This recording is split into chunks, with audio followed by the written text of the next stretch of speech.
시청자 여러분 안녕하세요. 아태민 경제TV입니다. 6월에 첫 그릴 6월 1일 증시 전망 대응 전략 같이 짜보도록 하겠습니다. 네이버 카페에서 아태민 남다른 주식 투자의 길 들어오시면요. 6월 3일은 대통령 21대 대통령 선거일이 되겠습니다. D-1인데요. 이와 관련 등등 해서 필요한 정보들 아침 텔레그램에서 아태민 경제TV 들어오시면요. 또 이 텔레비전 검색하시든지 아니면 제가 유튜브 더보기란에 주소창 남겨두겠습니다.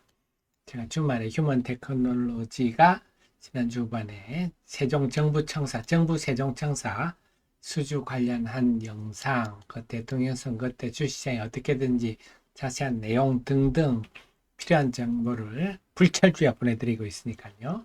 네, 많이 활용하시기 바랍니다.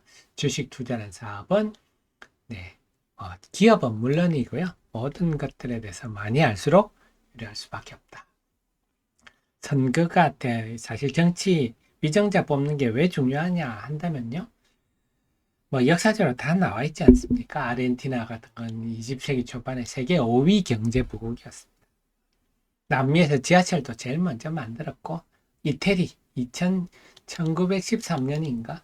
이때는 이태리보다 더 GDP가 높았죠. 아르헨티나가 부국이었는데 페론 대통령 포퓰리즘 막 퍼주는 정책 하면서 골병이 들어가지고 지난 40년간 8차례 국가부도 세계 뭐 1등이죠. 지금도 위기죠.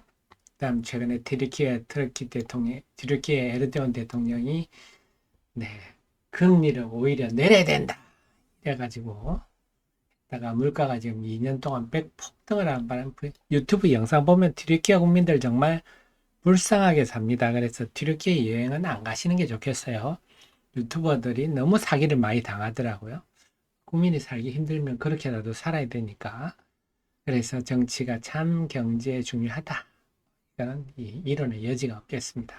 그러니까 6월 3일 대통령 선거, 특히 우리나라는 지금 대통령이 바뀌면 교과서가 내용이 바뀔 정도니까 사실은 우리나라 입장에 대통령 선거는 주식시장 입장이 기본적으로 좀 불안 요인이다. 긍정적인 건 별로 없어요. 그 속에서 지금은 특히 문제되는 게 지난 국회의원 선거 같은 경우 보면 99%의 선거구에서 통계에 능한 학자들의 말씀에 의하면 99%의 선거구에서 사전투표와 당일투표 대비 어떤 정당은 딱 10%가 더 나오고 어떤 정당은 딱 10%가 덜 나오고 두 정당 간에 이랬다.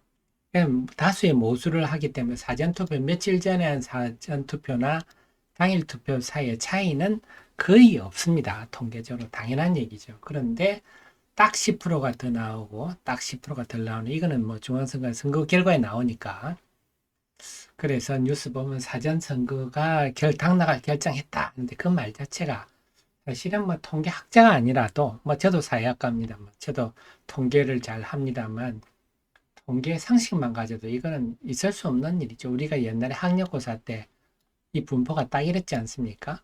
학력고사 딱 180점 주변에 이랬는데 학력고사 분포가 이렇게 된 거랑 마찬가지죠.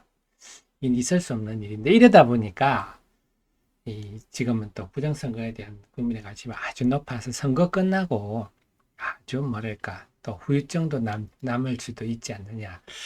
주식시장 입장에서는 상당히 지금 걱정스러운 근데 어쨌거나 지난 두 번 대선 19대는 문재인 대통령이 됐었고 20대는 윤석열 대통령이 됐었는데 19대 때는 선거 전날 많이 올랐다가 선거 끝나고 야무지게 빠졌다가 그 다음에 또 오르고 올랐다가 빠졌다가 올랐다 이렇게 됐고요.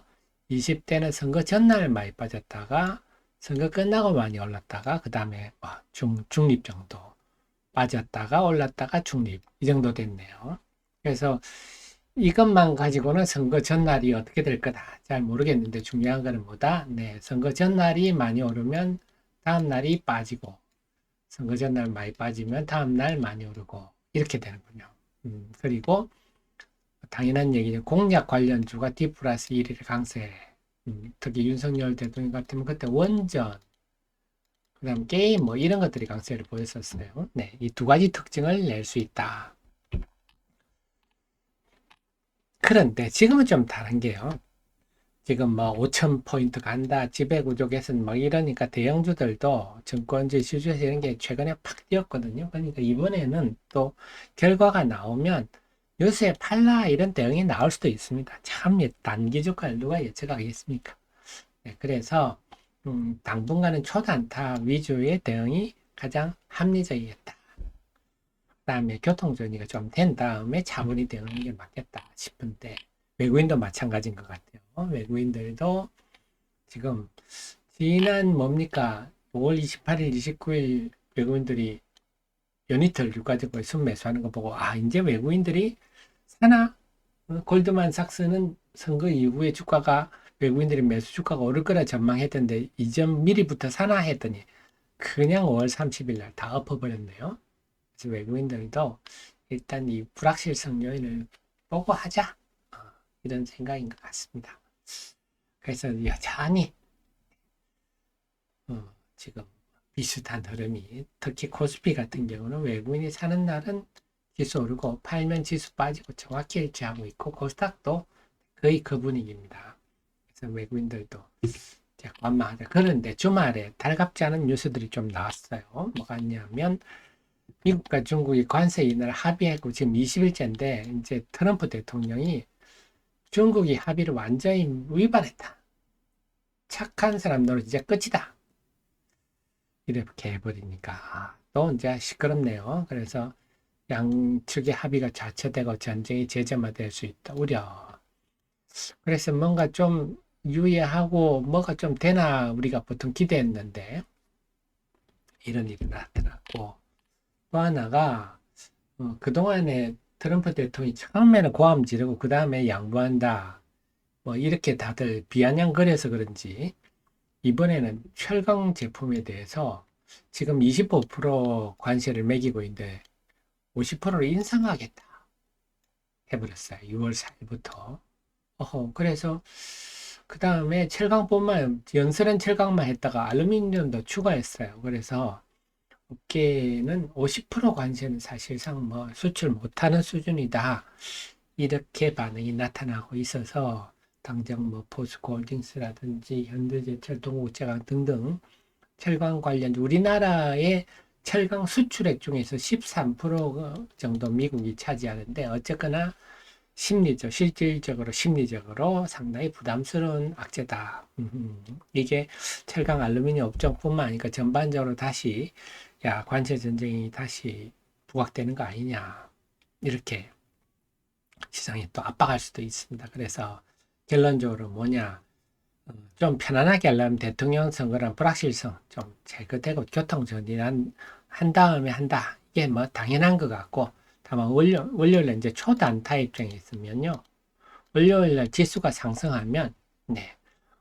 D-1이 상승하면 D 프라이스 빠졌지 않습니까? 그걸 염두에 둔다면 월요일날 지수가 상승하면 좀 매도 위주로 대응하고 월요일 만약에 D-이 빠지면 D 프라이스 올랐으니까 대선 공략주 중심으로 물론 이것도 초단타입니다. 이렇게 했다가 만약에 D 플러스 선거 D 플러스 1일날 대선 공약주들이 또 세론이 나타날 수 있거든요. 뉴스에 팔라 대응 나타날 수 있으니 그때는 또 즉각 팔아버려야 되겠죠. 물론 올라가면 막 개꿀입니다.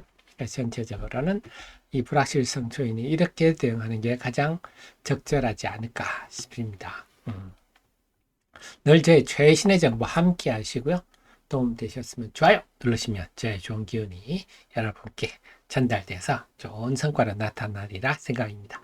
저는 선거 결과를 가지고 선거를 끝나고 6월 4일 날 수요일 날 정치 전망으로 찾아뵙겠습니다. 고맙습니다.